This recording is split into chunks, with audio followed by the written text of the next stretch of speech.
Hello les rêveurs, nous sommes le 1er février 2016, il est temps pour moi de dresser un bilan de tout ce que j'ai lu durant le mois de janvier.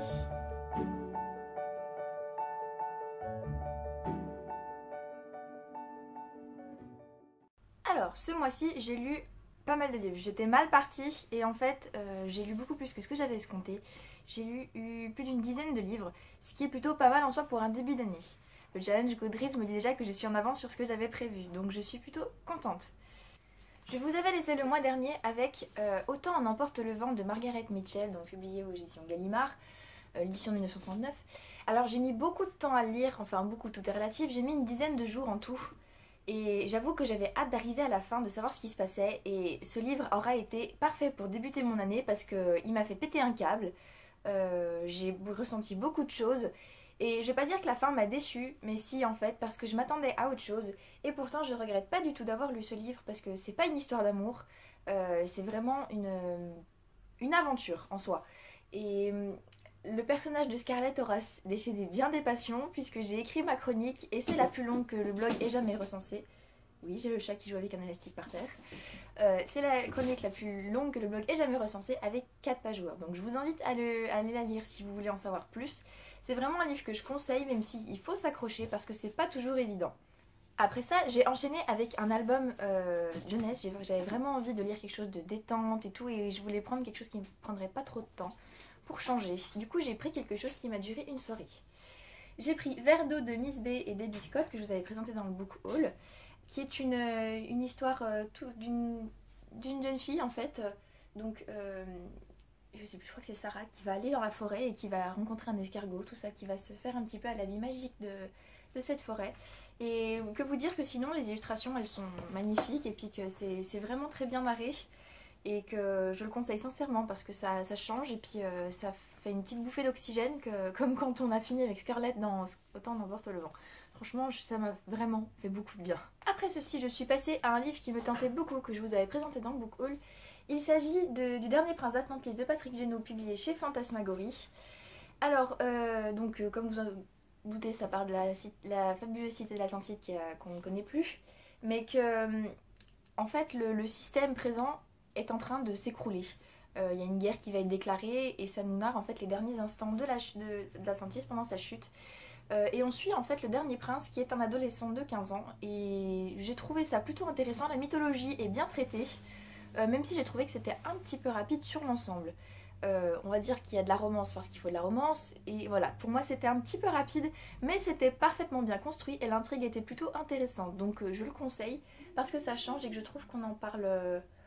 On n'en parle pas trop encore de la cité de l'Atlantide et pourtant c'est quelque chose qui a de quoi nous fasciner. Après ça, je suis passée à un tout autre genre, j'avais besoin de quelque chose de totalement différent. J'ai lu en fait Hôtel Vendôme de Danielle Steele chez Pocket. Alors je sais, certains me diront c'est du Danielle Steele, c'est kitsch, c'est voilà, oui, bah alors oui.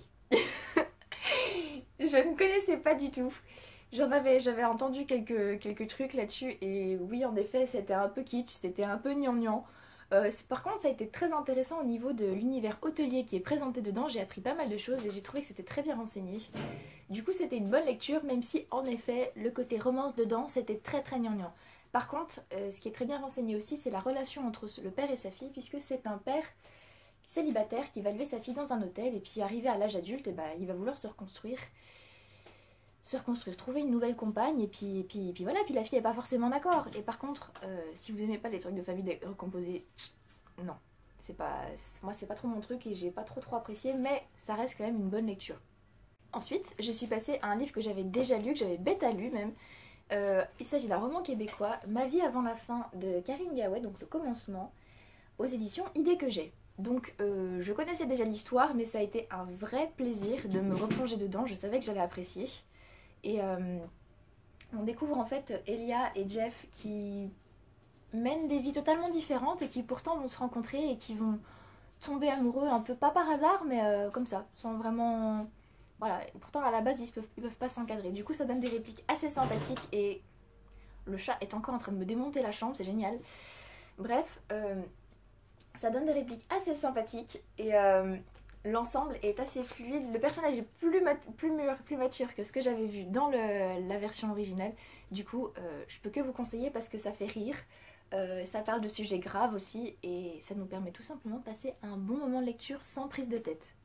Je suis passée après à un livre en numérique, le premier de l'année. Donc il s'agit de La 7ème phase, tome 1 et La Grande Coiffeuse créée le cube de Svetlana Kirillina, en auto-édition il me semble.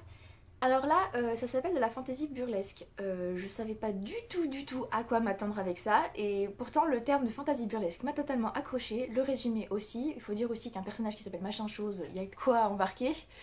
Et j'ai en effet vraiment accroché. C'est pas du tout une histoire comme on a l'habitude de voir avec les clichés, voilà.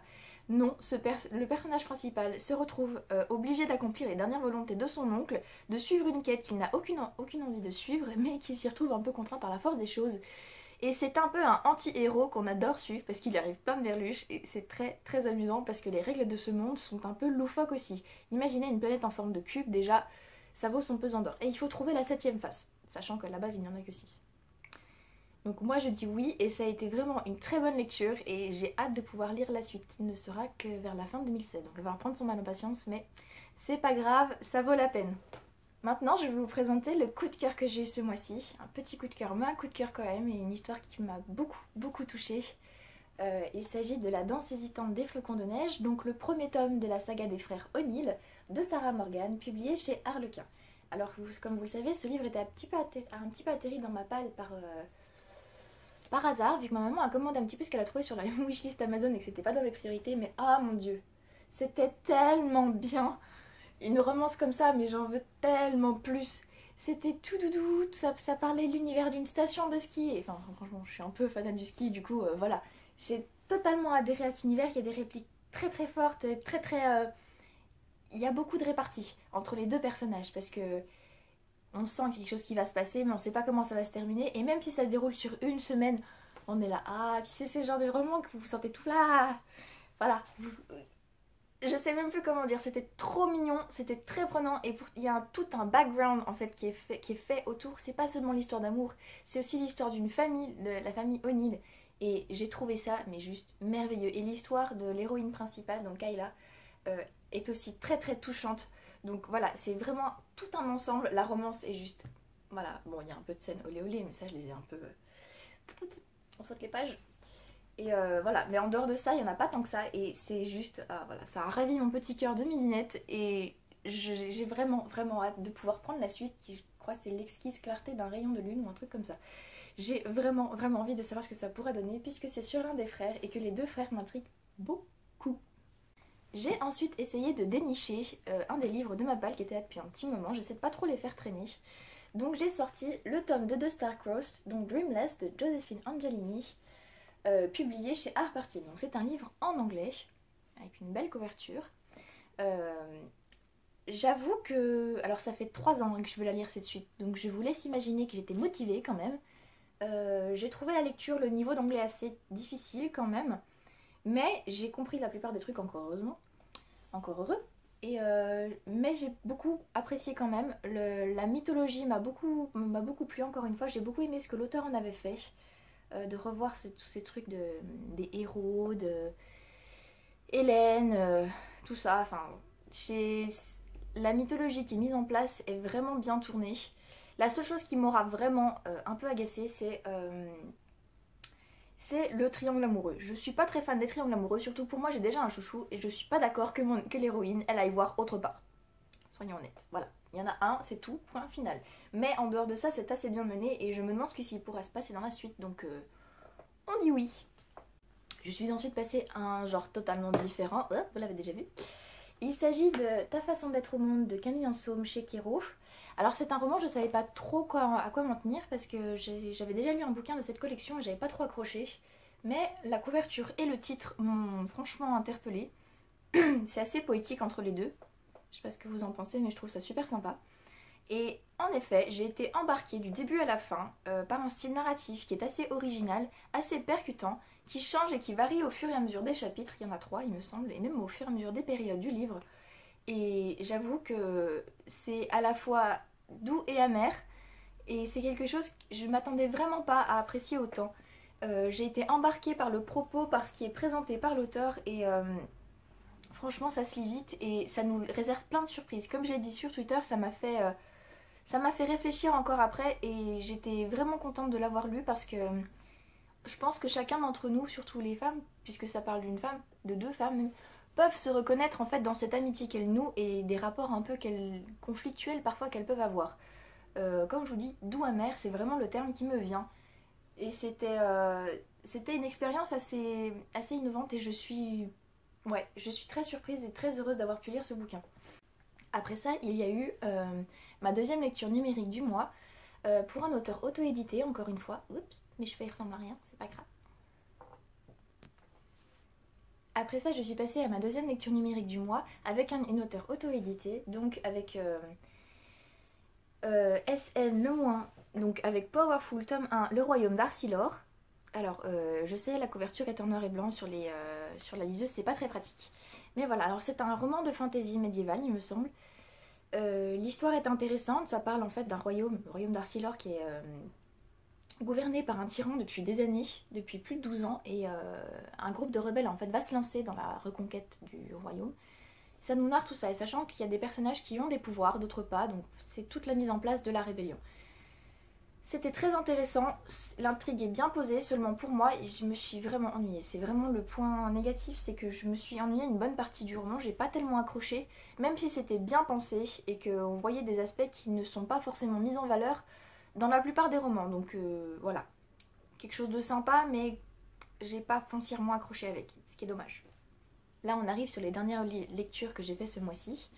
Donc j'ai presque fini le mois avec Le Joyau tome 1 de Amy Ewing. Je m'attendais à tomber sur un nouveau truc, genre La Sélection, dystopie pas trop, enfin voilà. Et en fait pas du tout. C'est l'histoire de Violette qui va devenir mère porteuse en fait.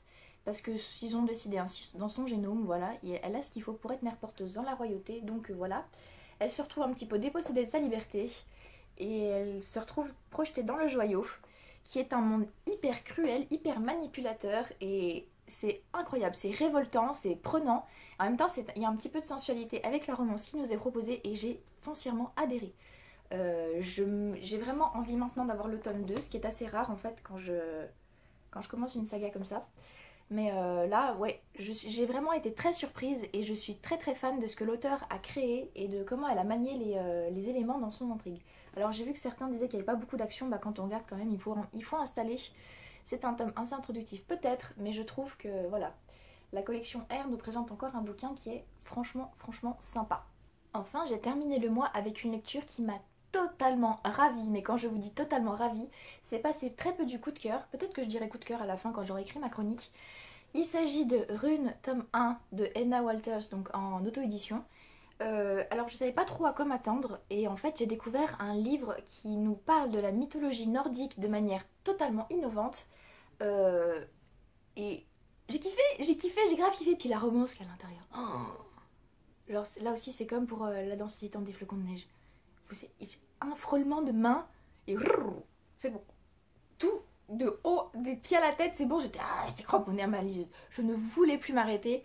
J'en étais presque au point de lire dans la voiture. Alors d'habitude je suis malade dans la voiture, donc pour vous dire à quel point ça pouvait être prenant. Je ne voulais absolument pas m'arrêter.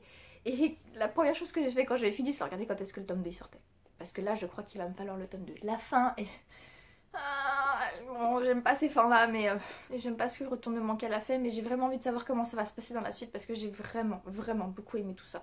C'est très très bien fait, l'héroïne elle est sympa, elle est pas parfaite et pourtant elle a des manières de réfléchir qui nous... On a l'impression qu'elle pense pas à tout, mais elle pense vraiment comme nous. L'auteur elle a réussi à retranscrire ses pensées de manière très très fidèle, enfin très réaliste et j'ai kiffé, j'ai vraiment kiffé. Voilà, donc s'il y a un livre voilà, que vous ne connaissez pas encore et qu'il faut essayer, c'est ça. Ok, c'est ça. C'est ça. Je peux que vous dire ça. Vraiment, il faut le lire. Voilà, maintenant que je suis calmée, je peux clore la vidéo.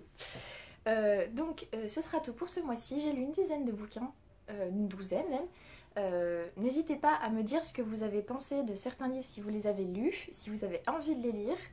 Je mettrai les chroniques de tout ça dans la barre d'infos. Et on se retrouve très vite pour le book haul que je devrais tourner peut-être dans la foulée.